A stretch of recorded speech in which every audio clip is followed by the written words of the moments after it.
Welcome back. I'm Kari Wilson, Communications Director here at Two Cities. Here as always with Pastor Kyle.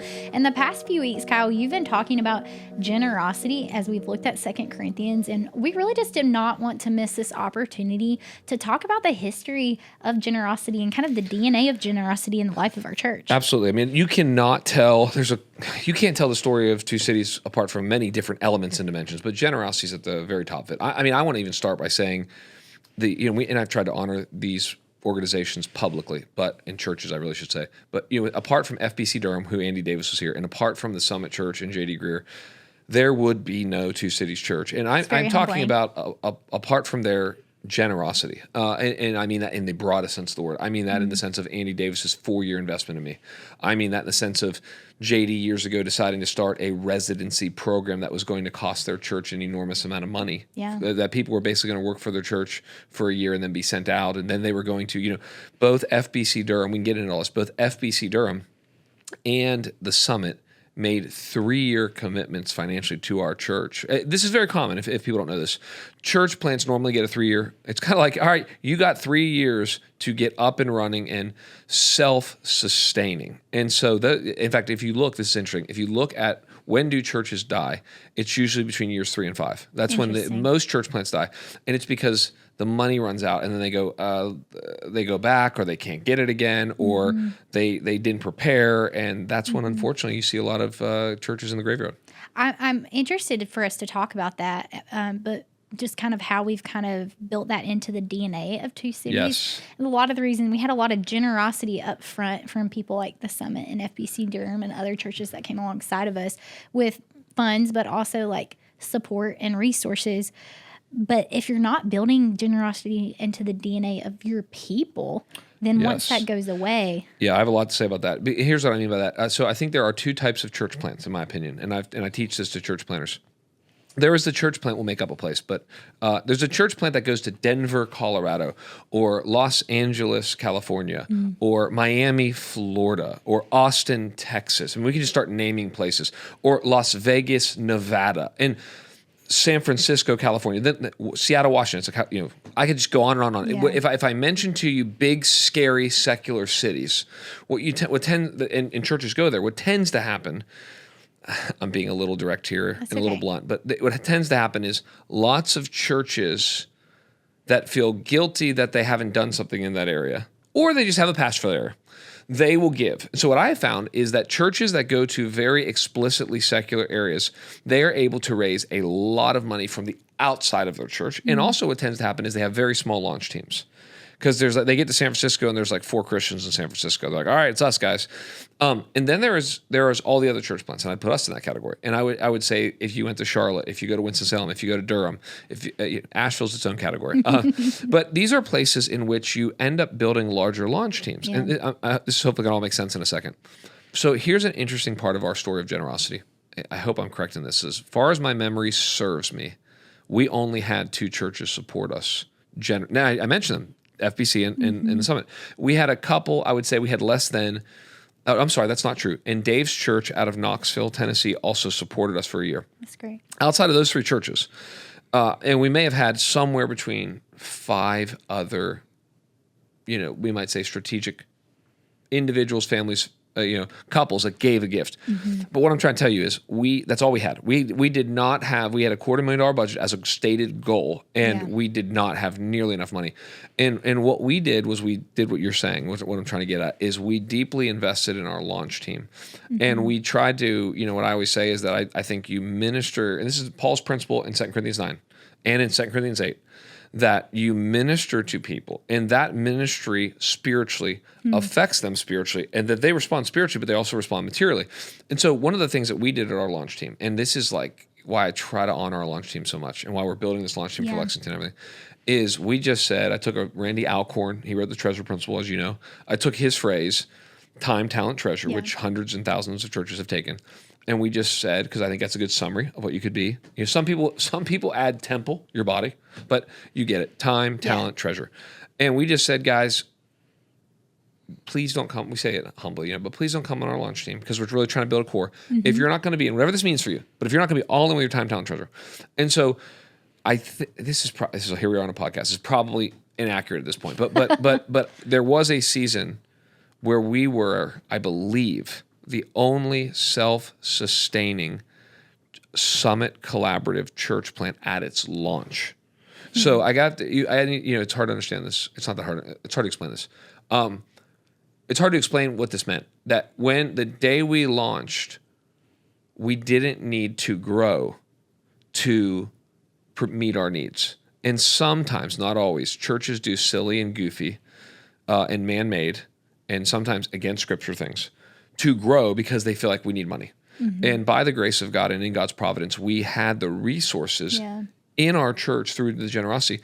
I think it led us, I'd like to think we would do this either way, but I think it let us be, men of integrity, men and women of integrity. It let us be okay to go, this is who we are. We're not changing because some big donor comes in and wants some ministry and promises that he or she will give if we do it. That's good. And so a huge part of our church was a couple churches getting behind us, but even more than North Star, the Summit, and FBC, it was the 100 people on our launch team. That's good. Just giving. And let me say this too. The Summit did this interesting thing, and so did FBC Durham, that, I got in this residency in August of 2015 to plant 2 cities in September of 2016. And the Summit said, if anybody at the Summit decides they want to be with Kyle at 2 Cities Church, we want them to stop giving to the Summit. Now I'm That's like, huge. What church says that? So that this is generosity. So I had people join on my launch team in, I'll make this up, but it was November of 2015.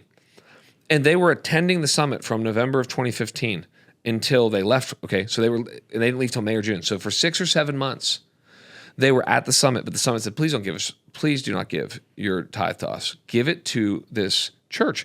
And what was so amazing, there we are building up this nest egg that we were going to need to launch. And as Jesus teaches, where your treasure is, there your heart is. That's good. And so people started to love our church before it existed because they were giving to it. That's so good. I mean, we even had, I did this. I say we, I wasn't a part of this process. We had to apply to be a part of the launch team. I remember getting the Kari Strickland, before you're now Kari Wilson. I remember your email. It's probably somewhere. And I remember you, and you were were you living at home? I wasn't living I was living back home, but back I wasn't home, living with my got it. parents, And you were teaching, and anyway, I remember that, and we had a very that's a whole nother podcast, but I'm grateful that we had and we learned that from the Summit. So many assessments and applications you had to get through to be a part of our launch team. All that to say, in the beginning, when you are launching a church and starting a church, you get to be really explicit with what is a part of the DNA of that church. And so you guys were able from the very beginning to be explicit about the need for generosity in the people of the church. Yes. The best thing and the worst thing about a church plant is they have no history. That's, and so the best thing about church plants, we have no history. This is amazing. We're going to do this and be this. But the worst thing is you have no history. You have no one to point back to and go, well, look what they've always done.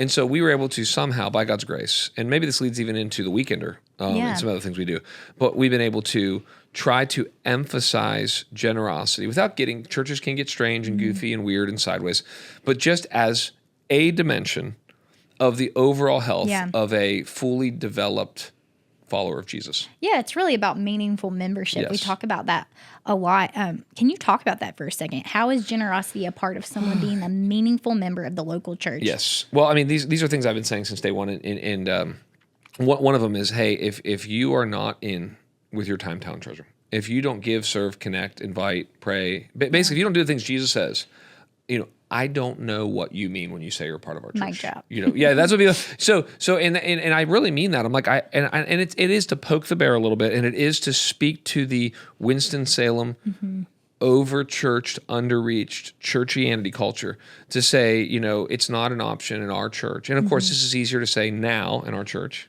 than it was day one. But we just tried to say from the very beginning, we want you to be all in, and that's what it means. It doesn't mean, listen to sermons, sing songs, get a free hour of childcare. This is not Christian karaoke and a TED Talk. We want you to be a vital part of this. And then honestly, and we can talk about this, I feel like the way that we know somebody's in is when they give. I mean, that to me is that is usually the sign that a person is like, I'm in. I got in a group. I don't know if you're in. Maybe you are. I served. I tried to help with the welcome tent. Maybe you're in. I give consistently and generously to church. Okay, you're in. It's like skin in the game. Yeah, and like I told you, like I just said a minute ago, and now that you did that, I know where your heart's going. Your heart is heading towards Christ's kingdom through our church. That's really good. Yeah. Well, one of the things that I think people often run away from when they hear it early on in a church is like, oh, the pastor's talking about generosity. I'm like running in the opposite direction. But uniquely, Two Cities chooses to, at the Weekender, and if you don't go to our church, this is the one event that you can go to really learn about the DNA of our church, who we are, and how we want you to be a part of it. And at that event, we're talking about generosity from the get-go. Yes. Yeah, that's Why? a huge thing. So our weekender, I don't need to get into all the details for our listeners because most maybe have been to it, but it's the on-ramp to, discipleship and life in our church, among many other ways to talk about it. And I think what we had to say is, okay, if there was we only get 5 official talks, and I don't need to go through them all, but well, maybe I will just for a second. There's the vision values talk I give. There's a distinctive talk after that. That's Friday night. And then Saturday, we basically said, what are the 3 most important dimensions of being connected to our church? And they're broad categories. For sure. One category is kind of serving and missions, that connection. Another broad category is going to be community group and relationship. Those are so broad. And then the other one is going to be, I think it's called generosity, but I think as we've grown, we've generosity is a more warm word. Mm-hmm. Stewardship is probably a more biblical value in the sense of stewardship is both management and generosity. And so we try to teach this. I mean, one of the things we're learning is you have new believers in our church. They need to learn these things. You have people in our church that, honestly, part of the history of our church is, I'd like to think that, man, we taught everyone how to be generous. We've also had a lot of great Christians who grew up in the Christian church. The other night, my community group was, I'm in my community group and I gave the sermon and we're talking about money and and it's a little awkward for me just a little bit, but my community group's great. But I'm just thinking about it. How's this all going? But anyway, almost maybe every, I'm trying to think, person in my group started talking about their generosity. And their generosity, and this is a lesson, I think, every person's story in my group, small sample, they learned it from their parents. Every person was like, man, our friend Kari was talking, oh, my mama and my grandma and my grandpa, and they all had models of it. And most of them actually grew up in homes where they didn't have much. Yeah. But mom and dad still tithed. And, another lady in our church telling, and mom had a filing thing, and she told me you're going to save this much, and this is your fund account, and then this is what you're going to give to the church. And so I think what we've seen as well, we'd like to talk about generosity, but we've seen it modeled well. Now, why do we talk about it at the Weekender? We just think it's unbelievably important, and I think something I say again and again and again, but I so deeply believe is the very thing that takes the Christian the deepest, takes the mission the farthest. And what I see in the Apostle Paul in chapters 8 and 9 is he's not shy to talk about money, but because he genuinely loves the people and knows that money is the number one competitor in the human heart for God. It's very clear that it's not just about what the money can do. It's about what the giving of the money does within the heart of the believer. That's what I love about this chapter. It's so good. There's something you said, though, that makes me want to go back. You talked about your community group and having these stories talking about generosity and how you grew to know about it or become generous. I would love to hear kind of your story of generosity. Yeah, I appreciate you asking. And a couple weeks ago in 2 Corinthians 8, I told a little bit of my story. My story, man, there's so many dimensions of it. So I become a Christian out of nominal Roman Catholicism. I don't know that I ever gave. I probably gave something little before that. I was working at McDonald's, as I told people. But, I'll tell you the story. I mean, I saw God bless. I've never told this story publicly. I saw God bless my generosity in multiple ways. So I started to, because that's what 2 Corinthians 9 talks about. 2 Corinthians 9, it almost feels isolated verses apart from all of the scripture can almost feel prosperity. Because if you read it, it talks about, scattering and multiplying the seed. And then the language is all encompassing. God will meet every need with all the, I mean, it's just like this amazing multiplication. So, but I've seen this. So so I'm a brand new believer and I start tithing and I have just a terribly old Bible that was given to me by somebody, and it worked, but I didn't have a great Bible. But I was working at McDonald's, okay, so I didn't have a lot of money. And so I remember right next to McDonald's, and I think this is a story of God's connected to generosity. I go over to the Family Christian Bookstore. I don't think they exist anymore. It was literally, there was I can still see it. I got, I had a 35-minute break. I ate my crispy chicken sandwich. I drank my Coke. I ate my fries in like 5 minutes, and I walked across the street, and I had about 30 minutes to be at the Christian bookstore. And I go over there, and this sweet older lady was working there at the time, and I'm telling her, I know nothing. I'm like, I don't know what translation I need. What do you think? And she's telling me about the NIV translation. And I said, I really would like to get a study. I don't have a study Bible. I'm gonna get emotional, sorry, but I'm like, I don't have a study Bible. And she says, hold on a second. She said, we wrote the wrong name on this stuff. This is back when they would do the gold embroidery. Yeah, I had one of those. Yeah. So that's when you would like get your name, and do you want it in cursive, and do you want it in block letters? And she said, if you don't mind having a Bible where I use nail polish remover to get this name off of here, you can have it. And the first, I guess maybe second officially Bible that was given to me by this lady at we're talking You're gonna make me cry over here. a $50 leather-bound Bible for me. And I'm like, I couldn't afford it at the time. And it was like, I was looking at Bibles and I was trying to tithe, and that's I don't know. That's the exciting part of generosity. Yeah. But it's, if we're honest, we usually don't want to live there. We don't want to live in the I barely can make it and I'm giving my this, and I'm not acting like I was living with my parents. I wasn't missing any meals. Yeah. But when it came to my personal spending account, I didn't have enough money for a Bible. And I look at that as one of and that kind of stuff strengthens your faith. Yeah. And you're just like, man, God, thanks for meeting my needs. So I think I had a youth group, an Assembly of God youth group. Shout out to Pastor Colin if he ever listens to this.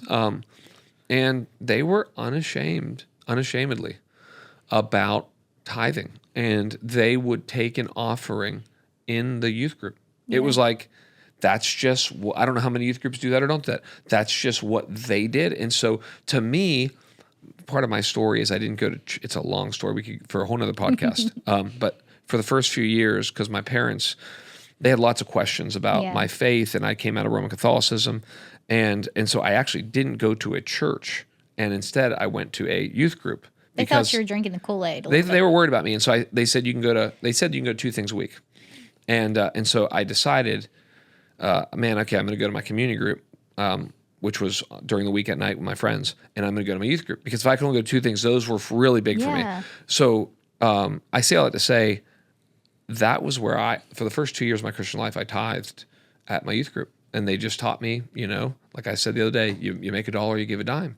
And I think the biggest moment for me early on, if my parents are ever listening to this, I don't think they know this, is at my high school graduation. I think God gives you moments of generosity, and I'm not saying I've been faithful with every moment of it, but I remember my parents threw me a big high school graduation party. This is in 2003, 21 years ago. Wow. Okay. So it's they throw me this big party, and everyone comes and everyone sends money. And I remember that night I go up to my room and I have all of the cards and I have everything that I've been given.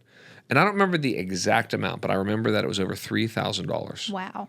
This is 21 years ago. I ago. think I went to Outback for my high school graduation. So my parents, my parents had some friends, and we had some aunts and uncles and whatever. And I'm the oldest son and oldest child. So long story short is I'm not saying people have different, I'll let people be led by their conscience. People have different things on, if it was a gift, should I give off of it versus if it's income, that aside. Yeah. Or maybe that's part of the story for me, because I had a moment where I'm like, well, I think it was just over $3,000. I'm like, this is the most money I have ever gotten at one time in my entire life.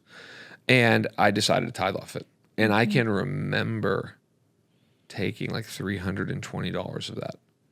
Because back then I didn't have a checkbook. All my tithing was cash. I got my McDonald's check, I cashed it. I had that's all I had. Now I never have cash. Although I've been told a gentleman always carries cash. So I've started to carry cash. But I don't normally carry cash. And but I remember I can I'm trying to reimagine this in my mind, but I think I can. I remember having like $300 and some in my pocket and going to youth group and being like, okay, this is 10%. It's a big deal. And this is a big moment for me. So those would be some moments early on. I think God has, we can talk about this, we have a few minutes, but God has uniquely used all of the initiatives in our church. We've only had two. I'm talking financial initiatives to, I've got to lead those. And so they're very, emotional for me. Whenever and you can't lead that if you're not coming from a place of being generous as well. I know. And so I feel that we've only done two, but every time we do it, I'm like, all right, here we go. Like I've got to believe in this more than anyone else. I need to go first. I mean, a lot of times in an initiative, I will at least decide the least amount I'm going to give to this. Mm-hmm. Like the Lord, I'm going to get emotional again. Lord, you could increase this, but before I go public about this is the least Margie and I are going to give to this initiative. Because then I got to go up and no one knows it's coming or everyone knows whatever. And I've got to go, guys, this is what we're doing. And I'm going to ask you to have an experience of grace and to give. So some of you are going to give the largest gift you've ever given. And I'm like, okay, so before I do that, I've got to go out and go, what are we as a family going to give? Yeah. So those have been, and I think the truth is for lots of people in our church, those have been emotional and really transformational moments in people's lives when they relook at their life and their finances and say, what could we do with this? That's so good. Yeah. And I think we have seen, and we don't want to take this to the extreme, people doing that out of places of struggling themselves financially. Yeah. And we see that modeled the other week in the passage in 2 Corinthians. I think it was in chapter 8. It's like that church was going through a lot, but they were giving what they had. Yeah. And we've seen people do that, and God bless them in other ways that they could not even ever imagine. And I think we shy away from talking about that because it can get goofy, but the Lord does do that. Well, I'll tell you an interesting story I didn't tell during the sermon on 2 Corinthians 8 because I went back and forth, but here I go. I'll tell it on the podcast. Yeah. Basically, I'm trying to remember the details of the story, but I told you guys about the $250 gift from the single mom. And then I told you about the $250,000 gift. A different person, not the person who gave $250,000, a different person called me. I'm going to get emotional again. I don't know what's wrong with me today. And I get emotional when I see generosity.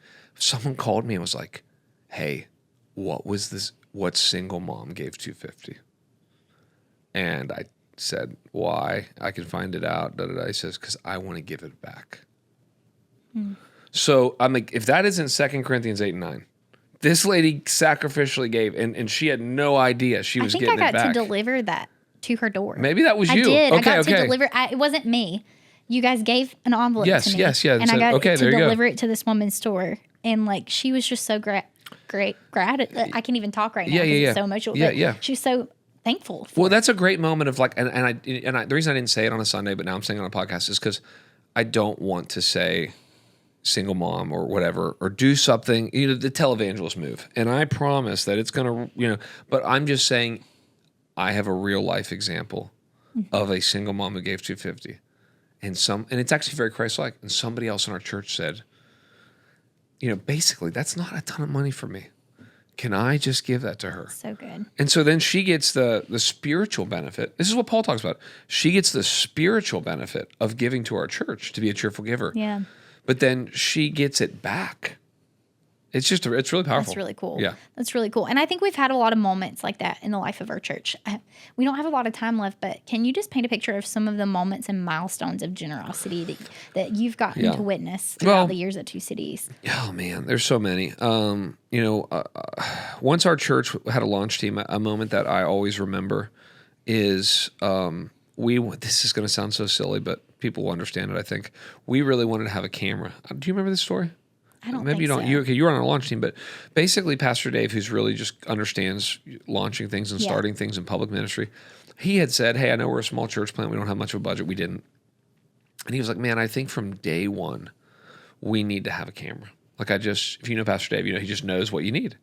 And he said, I think we need a camera because I think if we don't, this is my words now, but if we don't, we're going to feel behind. Yeah. People are going to go to our website. They're going to listen to things. They're not going to be able to see things. Yeah. They're not going to be able to see what you look like. They're not going to be able to listen to the sermon. We can't put it on YouTube. Yeah. All those kind of things. So it sounds silly, but this was 2016, and video was still kind of newer. For churches. And for churches, and not for people. Yeah, but video was newer for churches. And so I remember Dave did his research and found a good enough, that's what we've always tried to do, a good enough but high quality camera for $6,000. And I remember we went to our launch team. And we just said, and it wasn't a manipulative moment. We just said, hey, guys, just pray for us. We are trying. Here's a couple things. We're almost in the building. We're hoping for this camera to da-da-da-da. And afterwards, this young couple in our, it's always so unassuming.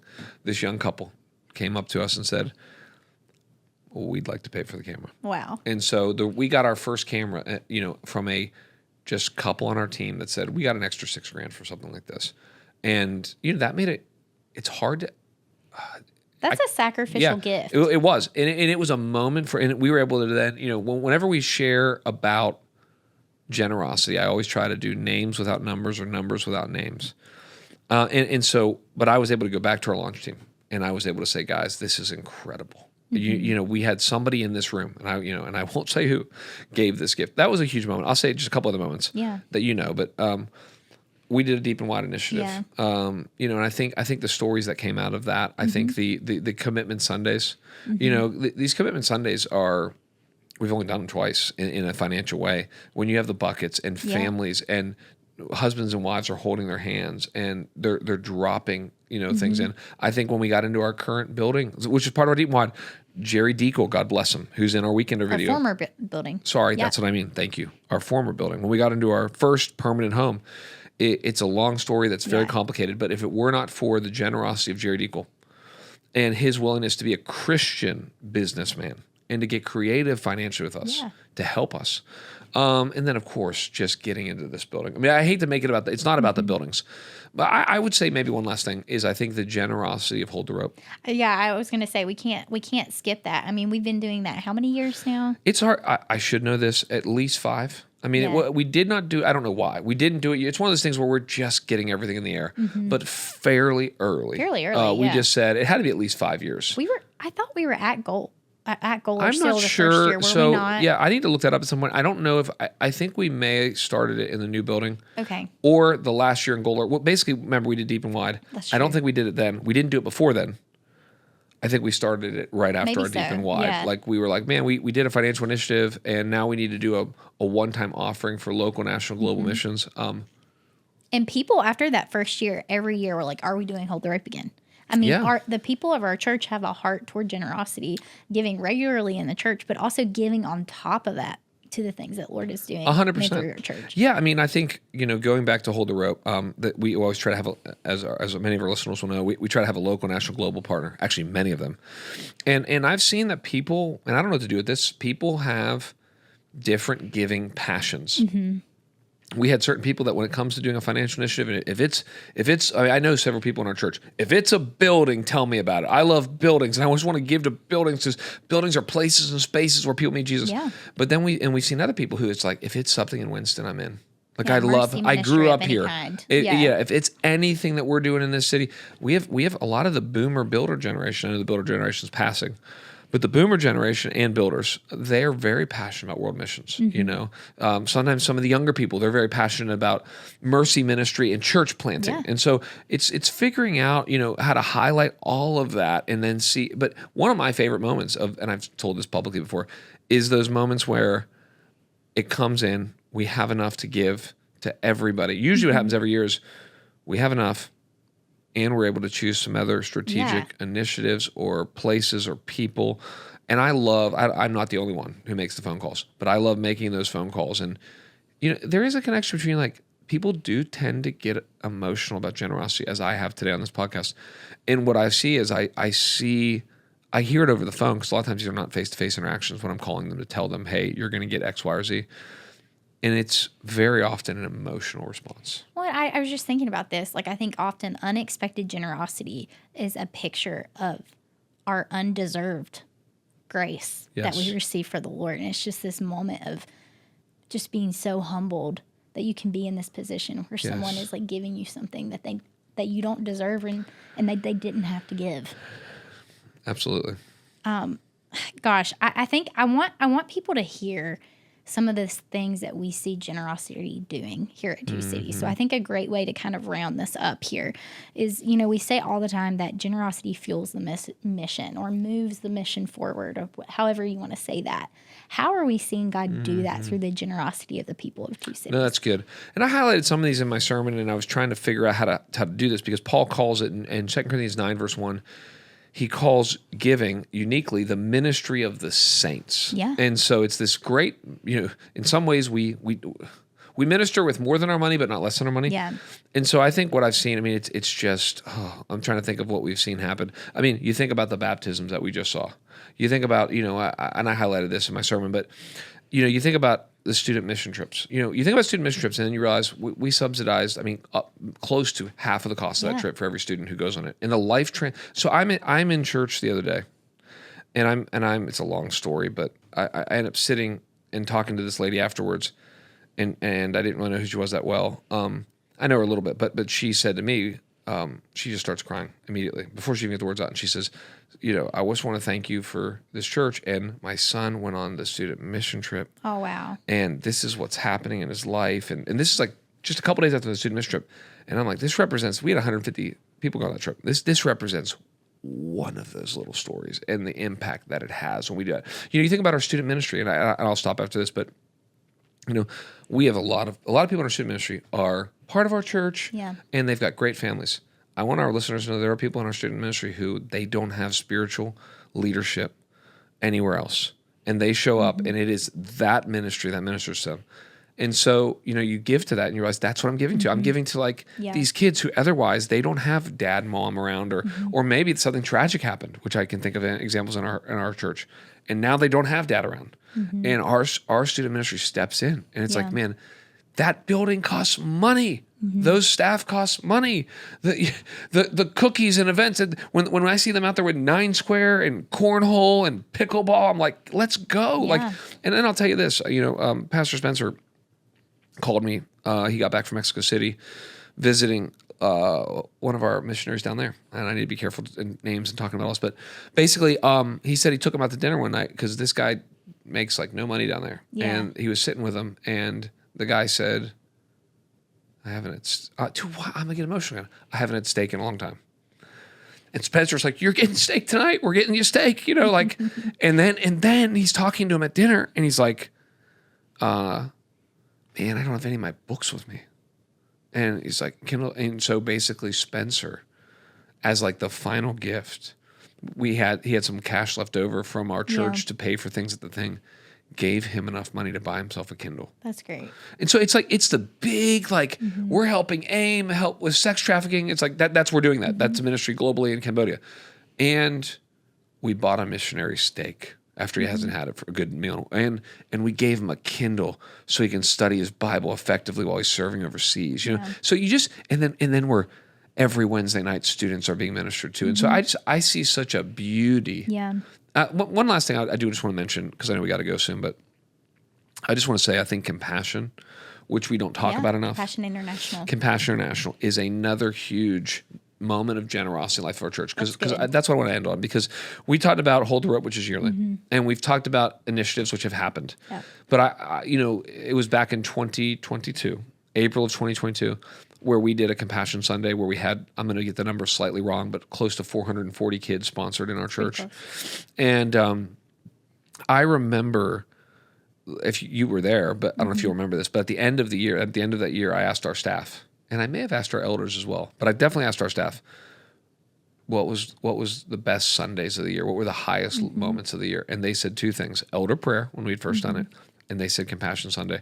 And there was just something, it just raises the temperature in the church when, and to see hundreds of people in our church come forward and say, we'll take a kid at X dollars a month, and we'll not just be generous with our money, we'll write this kid, And then I got to go, as you know, a year ago this week, I got to go see all my kids. We've got to talk about that. Yeah, we'll talk. We need to. But just to say, we have I want to just end by saying that we genuinely have a generous church. I know we were talking about generosity for 2 weeks. Now here we are talking about it on the podcast. I get how that could look to some people, but I think for me, it's just such an important component. It's been such a blessing in my life. I've seen it take me deeper with the Lord. And I don't know any mature Christians personally who are not generous, because generosity has been a part. Maybe it was the very beginning, maybe somewhere in the middle, maybe more recently, it's been a part of their spiritual journey. That's so good. I think we'll end there.